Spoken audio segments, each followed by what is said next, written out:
Guys don't like to be thought of as little or wimpy or weak or any of those kinds of things. Be that woman that is not doing that, because there's a lot of women right now that are doing that. Stand out by being the woman that talks about pleasant things. You're not going to find and marry a great guy that's going to be the love of your life if your number one goal is things, stuff, and status, and being in the right group, the right social group. There's a fine line between that and being obsessed with him.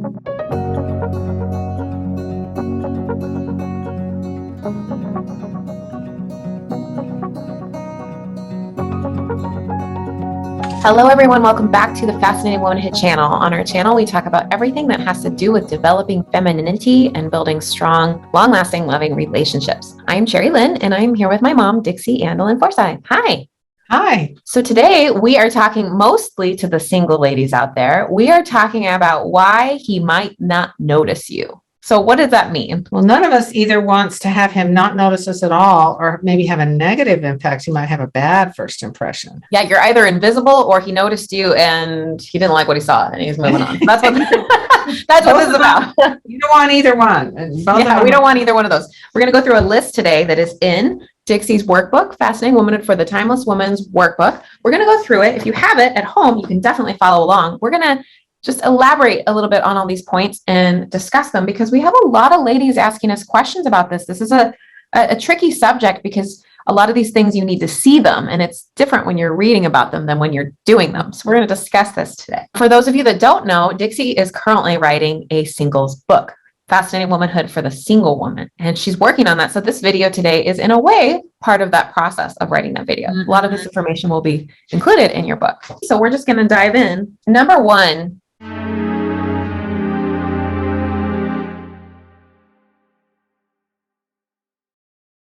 competing with him. There's a lot of us out there that kind of do it. It's not like we're intentionally doing, but it's kind of a habit. And you can compete with a guy in a conversation where you can always one up. It doesn't have to be like you're playing cards or playing some game or even working with him. Although if you are working with him, that's a definite try to avoid that. But competition with a guy is not attractive to him. It doesn't mean that if you're better than him, that's something you can never win. But to deliberately compete with him, that's what men do with each other. We don't need them to do it with us. I think this one can sneak up on you too, because a lot of times when I hear ladies talking about this, if they talk about competing with him, oh, of course I wouldn't do that. They think of it in terms of a true competitive traditional setting, such as a game, as you mentioned. But it's not always just that. Sometimes you can compete with him, as you kind of touched on earlier, in a debate. And it seems like you're competing with him because you're to be right. And you're trying to be having to be right. Trying to be right. And like that drives men crazy. I mean, this applies to married women too. This is just don't compete with them. It's hard if you're competitive. I know I'm really competitive and I understand why you might fall into that a little bit because it's just your nature. But try to accept that you don't need to be right all the time. And social situations are not the time to be competitive. I think there's fun, friendly competitiveness. That's not what we're talking about. We're talking about that more serious toned, I want to be right, I want to win. Just stay away from that. Yeah. The next one. This one makes me sad. I know. And I think when you first read it, you think no one would ever do that, but that we do is belittling him.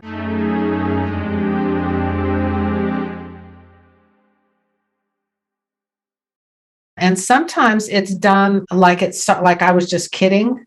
Sarcastic humor, which nobody takes as I didn't mean it. People always take those things seriously. Some things are not a joke and they're not funny, and belittling somebody is not, they'll never see it as a joke. Can you give an example of what that might sound like? If someone says, oh, I bet you couldn't do that. There's no way you could do that. And you're actually meaning to flirt with him, but you're insulting him.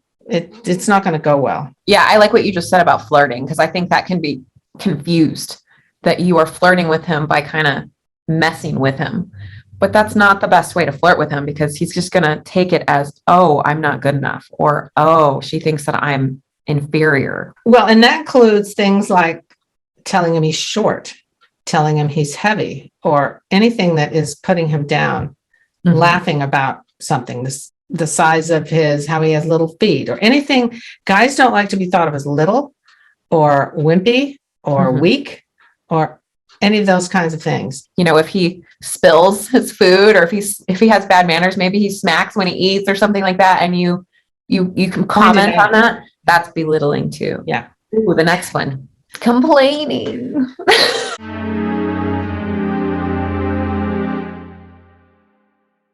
There's a time to express your feelings about something in particular, but it is not an attractive thing that someone can generally say about you. We all have those people that we're around and they're always complaining. The second you strike up a conversation, they somehow find a way to sneak in that complaining. And we all know how we feel when we're around those people, right? And one subject after another. It might start with the weather, and then it might start with their job or their something, a handyman that came to their house, or the politics or something. Be that woman that is not doing that, because there's a lot of women right now that are doing that. Stand out by being the woman that talks about pleasant things. None of this is going to work if you aren't sincerely practicing daily gratitude. You can put on a show for a guy and get him to notice you and be like, oh, I'm going to make sure I watched this video the other day and I'm going to make sure that I talk about pleasant things. But then if you start dating him and you let it go, you're going to, you know, it's just going to, you're going to go backwards. So this stems from inside of you. Don't be the complainer at all. Even when you're with your girlfriends, don't be the complainer. Yeah. Where your life is never good. You poor me, the poor me thing all the time. Is not appealing. No pity parties. Okay. The next one is being too materialistic.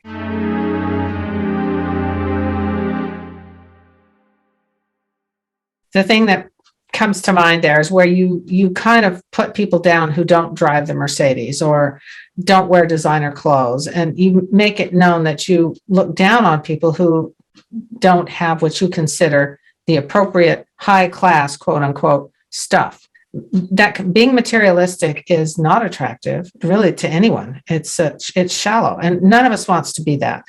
I think it's okay if you like nice things. I've heard a lot of ladies struggle with this because they like nice things, and it might send the wrong message to the prospective guy out there that you want to be courted by, because he sees that you're a certain way and he sees how you are, and that's okay. You can show that you're not materialistic by your mannerisms and just accepting people. You can send that message that you don't need that in every area of your life by how your character is portrayed. Well, it's partly materialistic is what you expect, and that you're not willing to settle for anything less. It's kind of a character thing too, because it's like if you may reject a guy who is still working towards a goal. He may not have everything now, but you may reject a guy just because he doesn't have the Rolex watch now. It makes you shallow to think that you're too good for something. Like I remember Bob said that, and he remembered it years later, this one girl that he dated that would look at the back of his shirt to see what labels he wore, to see if he wore designer labels. He thought that was a real turnoff. Because that was important to her, the brand of clothes that he wore. So what do you think about that lady that is not getting noticed by men, perhaps because she walks into the room and she's perhaps got this look about her that she's maybe a little high maintenance, or she's fancy, or she looks like she's someone that wants something like that? What is your advice for that woman? It's character. It's those things. Having nice things is fine, but having to be number one is not an attractive quality to have. And because you're not going to find and marry a great guy that's going to be the love of your life if your number one goal is things, stuff, and status, and being in the right group, the right social group, climbing the ladder. If it's number one, a guy that really has the character that you're looking for, that may be kind of a turnoff. Yeah. Even if he comes from a wealthy family, it isn't necessarily to do with it's materialism, that the order that it's placed in your life. The next one is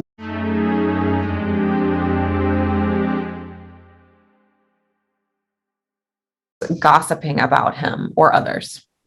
Yeah, that can really bite you bad. All I can say is, have you ever said something about someone and then it got back to them, and that horror that you feel that you did that I will never, ever do that again, especially about him. Even if you're attracted to him, sometimes to impress other women or other men, women will say something about him.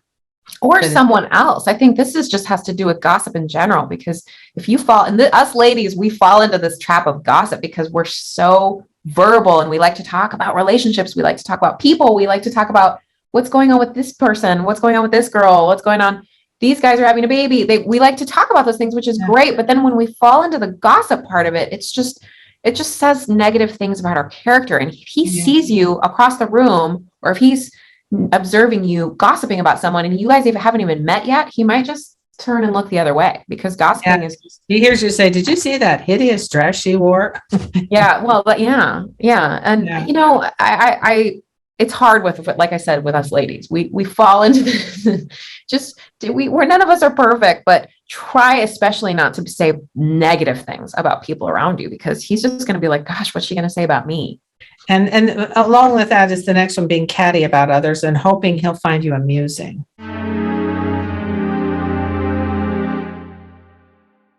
This is a bad one right now. I think, you know, you can even get into this online. If you're doing the online dating and you're chatting back and forth and you're typing these catty things about other people, like it's just, I know that it's easy to talk about those things and it's maybe like an icebreaker for some ladies, but it's not attractive. And it just says that your character is, you're immature and a little bit shallow. So we can work on these things. These things are fluid. They're things that we can overcome, especially to a large degree. Now, the next one isn't going to happen if you're talking to someone online. They won't notice it, which is poor hygiene. I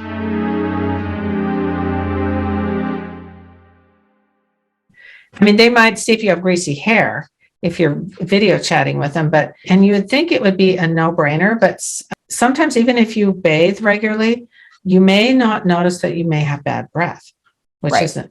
And so being aware of hygiene, whether it's you don't want dirt under your fingernails and greasy hair and poor dental hygiene that results in bad breath, just sort of things like that. This is a big one for every day. This isn't just a social setting. I think it's obvious to say, oh, I'm going out tonight, or I'm going to go to this dinner, or I'm going to go to this place where all these people are going to be. And of course you're going to get dressed up, but this is really important for every single day. How do you smell? Smell is so important. It has such an impact on us as humans, not just men and women, like anybody. We smell anybody. And if it's negative, that has a big impact on your impression of that person. And I think we forget, some ladies wash their hair once a week, which is fine for some, but if it's stinky and your hair smells, or like you said, the deodorant, huge impact. Or breath. Bad breath. That's the worst. So, you know, I see ladies all the time. I know you see it too. I even see teenagers, because I live right by a high school,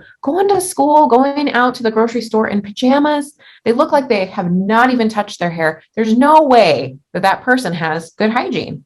I mean, maybe a little bit, but they don't even look like they had a shower yet. So if you are looking like that, you're not going to be noticed by men. And if you're looking for a potential lifelong partner, you're looking for a husband, he's not going to notice you. Particularly a good guy.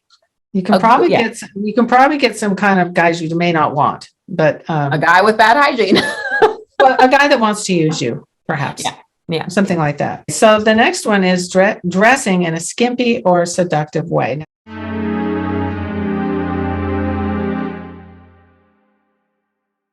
This is a problem with some ladies because I really think they're trying to be feminine, but they're gone over into the seductive side because they think sexy is, men like it and they're attracted to it, but what will they think of you if you're showing, almost leaving nothing to the imagination?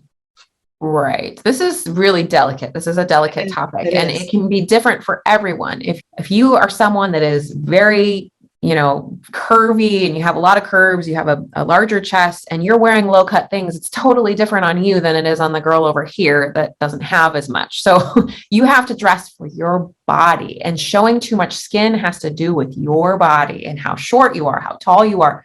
You can handle different lengths of skirts and dresses depending on your height and your size. And you just have to be aware of how much you're showing everyone. You definitely don't want guys to make a mistake and think that you're a prostitute. well, that would be, wow, you would have to really do a lot to get to that But, point. but no, it's amazing. It's amazing. I've seen Bob and I sometimes go for a weekend to St. Louis, and there's a mall there that we like to go to. And I notice there's sometimes young women I see there that I know they're trying to be attractive, but they're wearing super skin tight, like a skirt that you can almost see their rear end, just like it was poured on, and the chest is hanging out. And I feel bad for them because I think they want to be pretty. They're not dressing like a man, but they're crossed over to being like too much. They might feel pretty in those clothes because they've been complimented in those clothes by not as polished of people that are, like you mentioned earlier, not the best quality of people. So be careful about those compliments and who you're getting them from. I know when I was in high school, I fell into this. I would wear short skirts because I was in high school and I wanted to get noticed. So I wore the short skirts, and the guys would compliment my like legs or something like that. And I felt pretty. And I think the point here that we're trying to make is, who are those people that are complimenting you and what quality are they? Of people. Guys are very visual. And by the way, that compliment didn't mean that I was being cherished by him. Those guys were, now I look back and I know what they wanted and I know why they said that to me. And I didn't understand that back then because I was naive. And this can also translate to adults. We wear things and we get looks and we think, oh, this is it. I'm doing it right.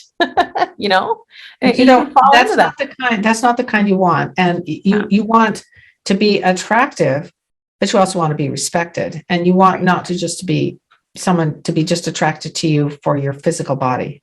Right. And you can practice modesty and still look like $1 million. Oh, absolutely. We're not saying turtlenecks and, we're not saying that. Just don't show too much. This one, let's just say it, stalking him. Like, don't stalk him. I know. And you think, no one does that, but everyone thinks I'm not a stalker, but yeah.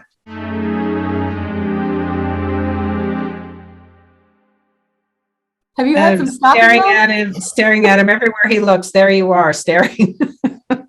I shouldn't laugh because I feel like I've probably done this when I was younger, but you don't realize that you're doing it when you're doing it, because you might be just literally head over heels for a guy, or you might see him and just have like this love at first sight moment, but you need to be self-aware of staring at him. This sounds kind of strange, but it reminds me when you kids were growing up. We had our little boy, who's now, of course, a full-grown man. When he was little, he would hide. Sometimes he was 3. He would hide behind these sheer curtains, and I'd pretend, where is he? Where is he? And I could totally see him through these sheer curtains, and he would be laughing back there, and I could just see drool coming down his face. He was laughing so hard. He didn't realize as a child that if he can see me, I can see him.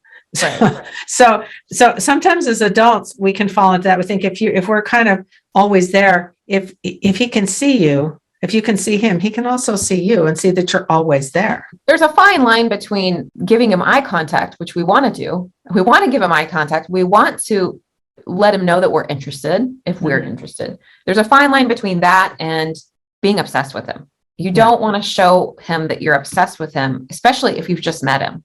There needs to be some boundaries there. Okay. The next one is not keeping your promises. This may seem like a small thing, but it's actually a huge thing.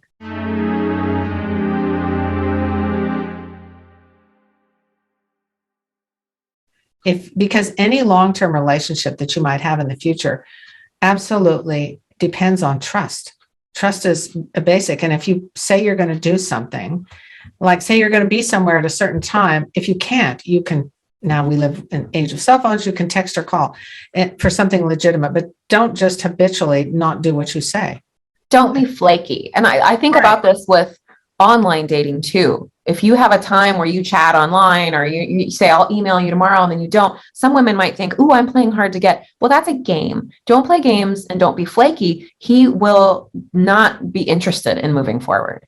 And we're the same way. Women are the same way with guys. We don't want guys to be flaky. We don't want them to not keep their promises. Some women like to leave an element of mystery of being hard to get, but being hard to get does not include not keeping your promises. Being loud.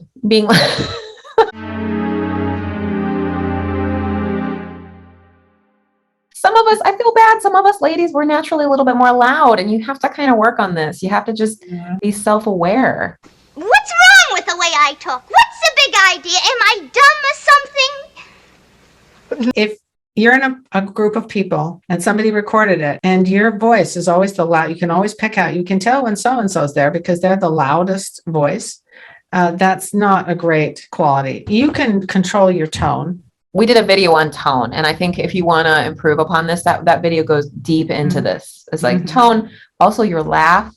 If you are the loudest laugh in the room, we all know those people, and they're kind of delightful people usually, but just be self-aware of how you sound, your volume. Okay. The next one is using coarse language or affecting manly speech. Coarse language is bad language. It's not attractive. It's definitely not feminine. We all know those people that you're around them, and they're always a bad word every few seconds. And we all know how we feel around those people. And sometimes I think we sit like there's ladies that use coarse language and they think that it is cool. They think they're being realistic. They think that they're being relatable. They want to be down to earth. There are other ways that you can be down to earth and relatable without having to use so much coarse language. And that includes things like burping, things that sometimes guys do in front of each other. That's just bad manners. It's bad. Okay. The next one is, more of us do this, is self-depreciation.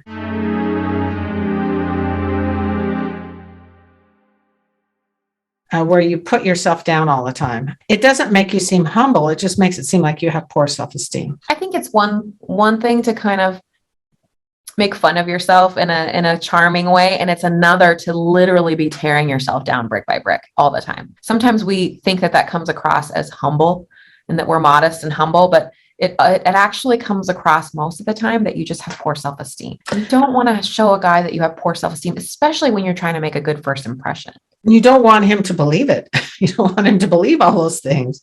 You want him to believe the better things about you. The next one is really important.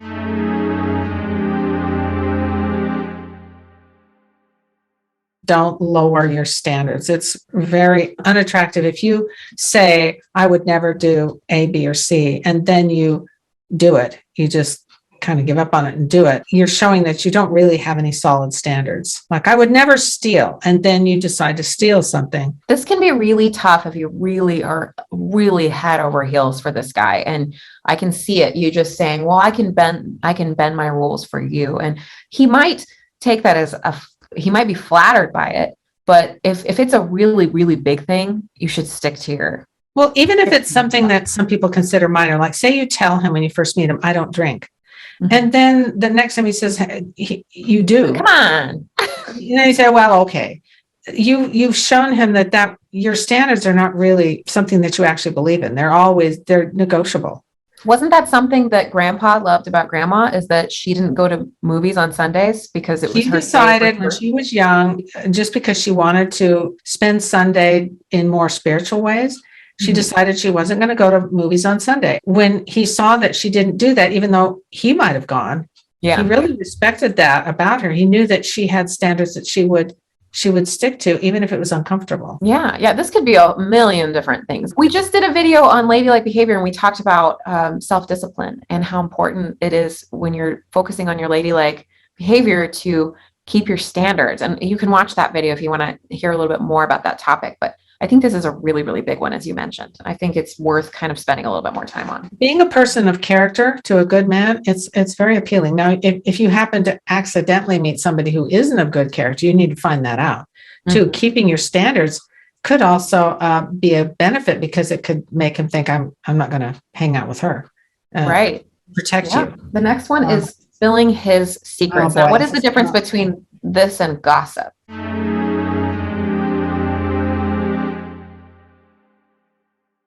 This is where he has confided something into you. Like, for example, something that happened in his childhood where he felt vulnerable, and he grew up in a family that didn't stay together. He was abused, something that's a secret that he confided in you. For some reason, he trusted you. And then you tell other people something that he confided in you. It's really bad. He may never trust you again. He probably won't tell you secrets when you first meet him. Right. But this is even in just dating, how you can lose him and not maybe have any idea why he doesn't ask you out anymore. Yeah. Yeah, that's So a big one. Yeah. And the last one is flirting with his friends. Oh, it just makes me shudder.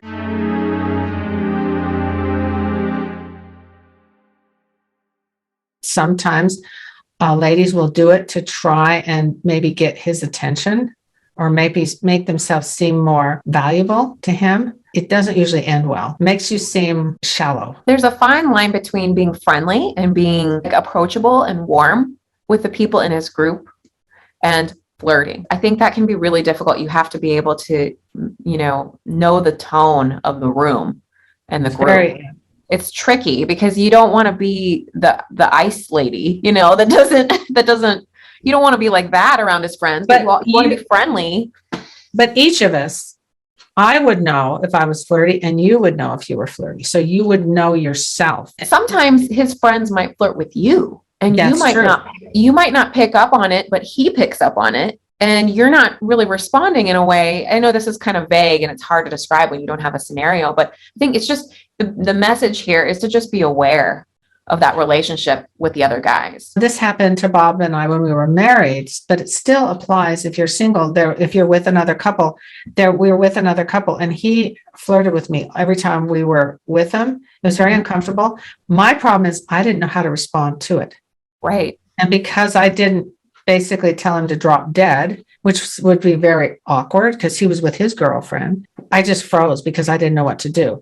But I definitely did not engage in flirting back. I was just kind of like, what do I do? The thing to do is to not flirt back. If that have to keep those men in the friend zone, whatever that means for you, keep them in the friend zone and ensure that boundary is there. And it might be difficult for some women to do that, especially if you struggle with boundaries. I totally get it. You might not have a lot of practice with this, but yeah, flirting with his friends, just poor guy.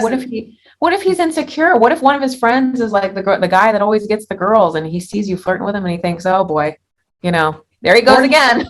Or he's a very jealous type. Yeah. Oh yeah. Okay. Well, that's our list for why he might not be noticing you or why he might not notice you. If you enjoyed it, thank you so much for being here with us today. And if you have any comments, we are so excited to hear from you because Dixie is in the process, like we mentioned, of writing a singles book. And we would love to hear your comments and questions because she can probably include that in her book if it's something that is going to apply to what she's writing. So definitely drop down a comment below. And if you are new to our channel, don't forget to hit like and subscribe. It will help our channel grow. And we're here every week. So don't forget to check back with us next time. We'll see you then. Bye. Yeah. Bye.